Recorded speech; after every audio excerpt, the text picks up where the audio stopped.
Në fakt nuk kam thënë asnjë nëse jam i majt apo i djathtë, sepse unë nuk jam as i majt as i djathtë.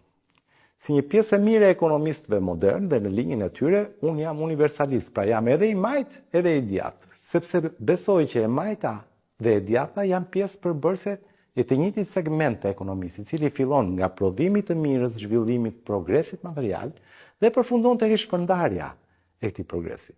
Pak a shumë si këto mollët këtu. Politikat e djathta kujdesen që ekonomia të prodhojë, të zhvillohet, të progresoj sa më shumë.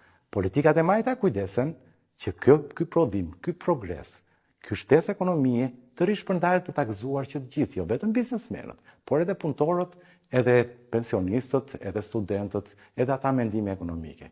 Nëse do të aplikonim vetëm politikat e djathta, do të rrezikonim që këtë progres të ekonomisë mos ta gëzonim dot që të gjithë, por ta gëzonim vetëm një pjesë e shoqërisë, një pjesë e vogël e shoqërisë. Ajo që quhet 1%. Nëse do të aplikonim vetëm politikat majta, do të rrezikonim që në fund fare, për shkak se ekonomia nuk progreson, nuk do të kemi çfarë të rishpërndajmë dhe do të rishpërndanim varfërinë.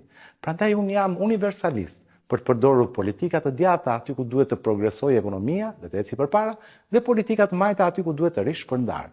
Siç ka thënë dhe presidenti i Singapurit me atë emrin e gjatë, nëse lopa e zezë është ajo që më jep qumësht, unë mjell lopën e zezë. Nëse është lopa e bardhë më jep qumësht, unë mjell lopën e bardhë. Për sa kohë që ka qumësht në dyqan, popullit nuk i duhet se çfarë ngjyre ka pasur lopa.